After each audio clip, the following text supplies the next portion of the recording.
Since its inception way back in the 80s, hip-hop has shared a symbiotic relationship with the fashion world. What started as a way of showcasing local trends and fashion staples has bloomed into a powerhouse influencer of haberdashery over the years. Originally, fashion in hip-hop was merely a way to show fans that you had money and that you were dope boy fresh, or to turn the world on to your local staple of choice. But as rap grew in popularity, more and more civilians began to take notice of the stylings of their favorite rappers. Happy New Year! I'm Nate the Great from Flight 214, and this is a brief history of fashion in the rap game. Before we get started, let's make sure you hit the like button and then the subscribe button for updates on all new content. But Complex Magazine recently published a piece titled The History of Style Trends Started by Rappers. We'll post a link in the description box. But in this article, they highlight several fashion trends popularized by hip-hop icons over the years. And we'll be breaking down their list, as well as adding in a few more that we felt as though they might have forgotten. Though there were rappers with their own sense of style before 1985, trends like Grandmaster Flash and the Furious Five's wrestling singlet paired with fur coat and safari hat never quite caught on in the streets. Understandably so, I might add. But when Slick Rick the Ruler and Dougie Fresh dropped Lottie Dottie in 85, Rick runs down his entire outfit and grooming regimen in one verse, notably citing, quote, the bally shoes he wears with his fly green socks. And when he appeared on the cover of his debut album, The Great Adventures of Slick Rick, rocking the bright red versions, and other rappers like Rakim followed suit, so did fans, snatching them up and launching the Swiss company's footwear into the hip-hop lexicon. In the mid-80s, needless to say, streetwear didn't exist. So what did guys in the hood do? They got creative. Legend has it, there were these DIY iron-on Cooper black letters that could be purchased from arts and craft stores. When young b-boys and girls wanted to rep their crew or personalize their gear, they did it themselves using these. Biz Markie gets credit for immortalizing the typeface with his off-kiltered Biz hat, and to this day the font is still being used by Tyler the Creator and his Wolfgang compatriots. Some may not know, but Adidas was arguably the first official sneaker of hip-hop, so to speak. We have Run DMC to thank for this. They were such stands of the brand that it's pretty much all they wore, culminating in the 1986 song titled My Adidas. By the time the German brand spotted the obvious market value, they signed the group to an endorsement deal, a then first in hip-hop history. Sugar Hill Gang's Big Bank Hank actually has the honor for being the first rapper to wear a bucket hat in a rap video. The very first rap video, I might add. Run DMC switched it up to the Kangol bucket hat from time to time. The fuzzy Kangol bucket hat was synonymous with LL Cool J for some time in the late 80s. Kangol has LL Cool J to thank for introducing him to the masses of hip-hop fans. Speaking of hats, the late 80s also saw the introduction of a new style of rap, roaring out of the West Coast like a tsunami, gangsta rap. And leading the charge was NWA. NWA blazed the trail in several different lanes, including fashion, forcing the world to take note of the black Compton snapbacks and Raider gear that they were often seen in. The late 80s introduced us to the West Coast look for the first time actually, but there will be plenty more to come. In 1989, Tommy Hilfiger was making a whopping $100 million in annual sales.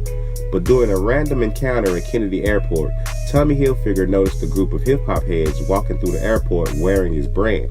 His brother Andy, who was a former rocker, recognized Grand Poobah and his crew and introduced him. It wasn't really until Snoop was spotted in the Hilfiger rugby on SNL in 1994 that the brand truly seized the spot in the hip-hop stratosphere. All of a sudden, hip-hop went prep. Hilfiger endorsed artists such as Aaliyah and Usher for commercials and magazine ads. But the brand fell from hip-hop grace when Tommy admitted what was probably true by saying that he had never envisioned his brand for the hip-hop community, or something to that effect. When how could he? Remember, he was only made aware that hip-hop guys were into his stuff by his brother in the 80s. But nonetheless, Hilfiger went from cop to drop for those in the lifestyle. If any brand owes a debt of gratitude to hip-hop influence, it's Clark. In 1993, the Clark business was on the verge of bankruptcy, believe it or not. So far gone that they were considering selling to an investor, but they held out for one reason, the Wu-Tang Clan. Thanks to Enter the 36 Chambers, the hip-hop supergroup endorsement of Wallabies saved the company. And oh yeah, corporate restructuring and smart business decisions too, I'm pretty sure. With this, Clark wound up moving from being a manufacturing-based company to being driven more by consumer marketing.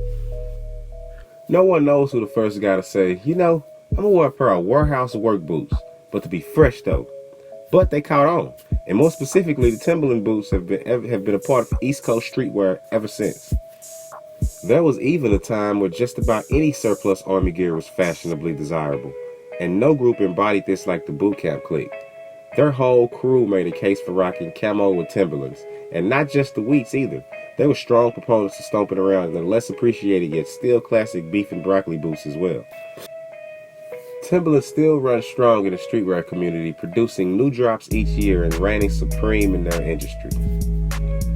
DMX was the archetype of the angry roughneck rapper of the late 90s.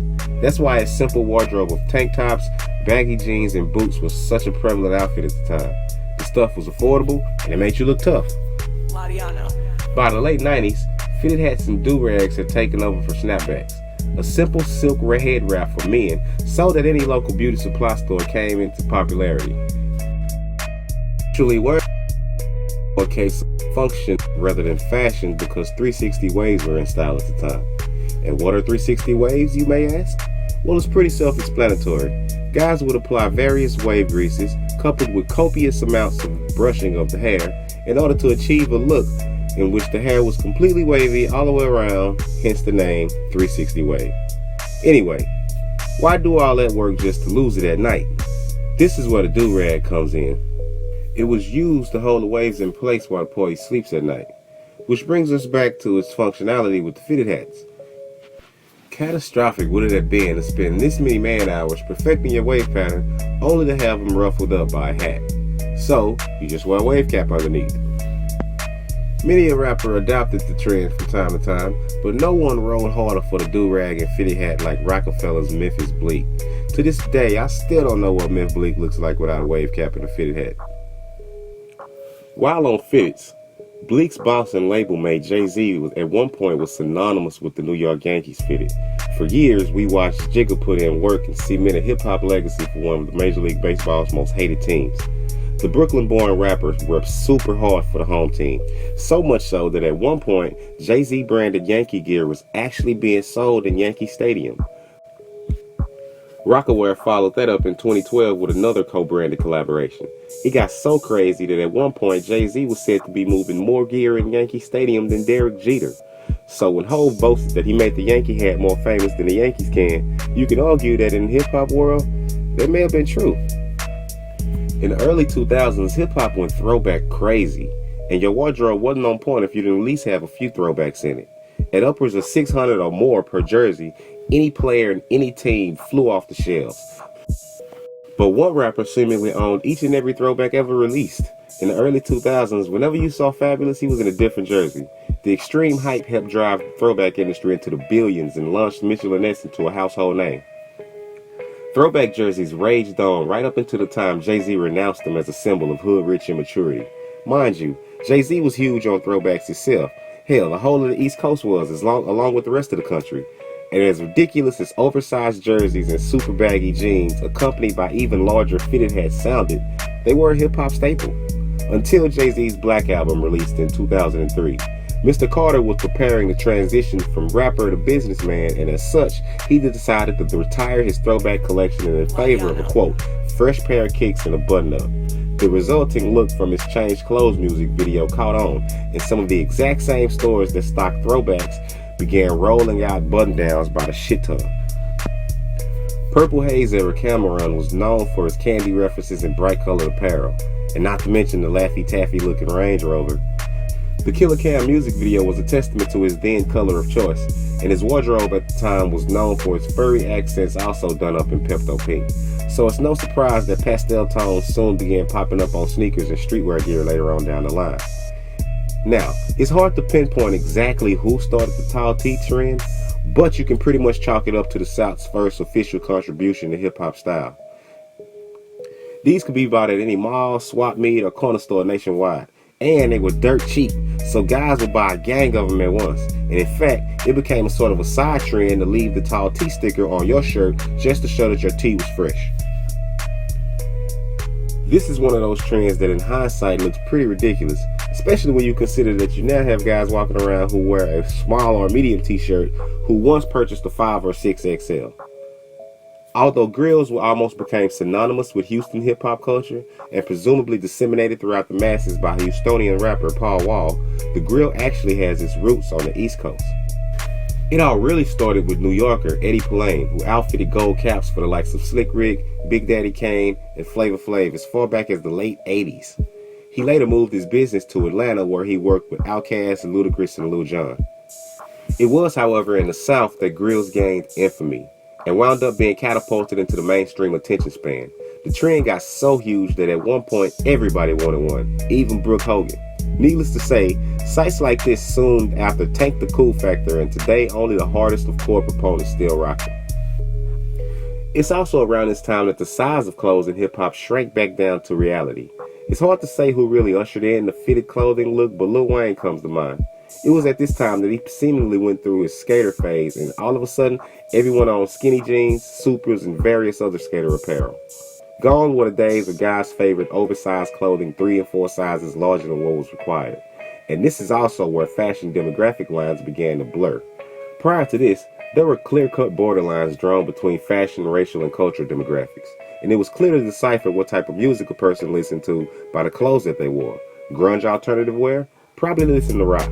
The preppy look? Definitely pop or folk. And hip-hop heads could be identified because no matter the size of the individual, they all shopped at the big and tall section. But it was around this time that streetwear was born. A mixture of grunge, prep, skater, and hip-hop came together to form an all-encompassing chimera of fashion that had a little bit something for everybody.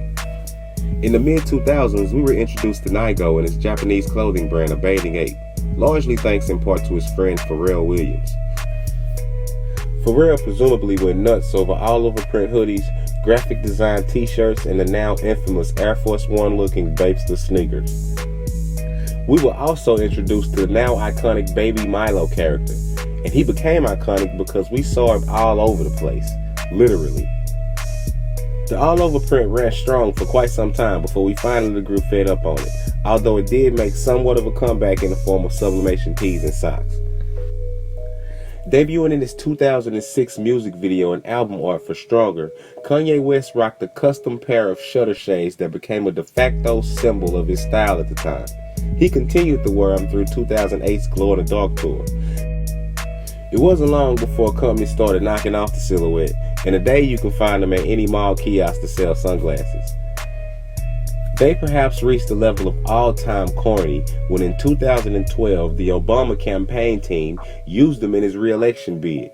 Safe to say that by then, all those in the know had long since discarded them and there was no turning back. The late 2000s saw the return of the snapback hat. Groups like Public Enemy, namely Chuck D, and NWA had previously rocked snapbacks pretty hard in the late 80s and early 90s, but they were stocked away in favor of fitted hats. But sometime around 2011, they made their triumphant comeback. Suddenly, people rushed to snap up any snapback they could. No matter the team, no matter the logo, they commanded premium prices, and the older the hat, the more it fetched at resale. Mac Miller documented the craze in his 2011 song, You Can Wear My Hat, and though tons of people cashed in on the trend, I'm sure nobody was happier than Mitchell and Ness, because once throwback jerseys died, Mitchell and Ness fell off with it, but they managed to surf the snapback wave back into hip-hop relevancy, and to this day, they still produce new team snapbacks each year. Supreme had been around since 1994, and to be fair, the New York-based skateboard company had gained quite a cult following before all the hype hit. But in 2009, when Tyler the Creator first started rocking the now legendary box logo 5-panel, things went crazy. Today, Supreme is the perennial streetwear leader, enticing hypebeasts to line up for blocks every Thursday, ready and willing to spend top dollar on anything, and I do mean anything, bearing the now iconic box logo. While Jay-Z has been a long-time proponent of the all-black everything look, A$AP Rocky is the guy who took it into the future. His relationship with brands like Blackscale led to an awesome collaboration that drew on mutual love of graphic imagery, predating brands like Pyrex and setting the direction of streetwear from hip-hop oriented references and skateboard-friendly graphics to a more directional, fashion-forward aesthetic.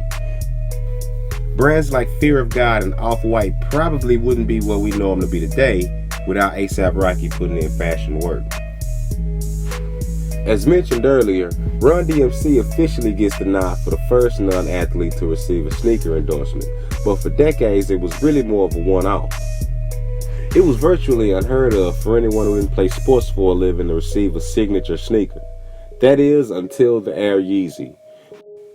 When Kanye West and Nike joined forces to create the Air Yeezy, it was an instant success with fans. And when creative differences forced Kanye to jump ship for Adidas, the subsequent outcome revolutionized the way we, the consumer, buy sneakers and the way they, the big sneaker companies, market them. Today, the internet makes it much easier to disseminate personal style and spark trends. Because of this, trends come and go much faster, whereas before, a trend might pop off and last for several years in some cases. Today, a popular trend can be here today and gone tomorrow. From dad hats to tour merch and now ugly, bulky dad sneakers, hip-hop fashion is more fluid than ever, and depending on the perspective in which you're viewing it from, that could be good or bad. So what you think about our list? Shoot us a comment and let us know if we missed anything or if you just generally like to add commentary. And as always, don't forget to like and subscribe for every time we drop updates and new videos. So for Flight 214, I'm Nate the Great signing off, and Happy New Year, everybody.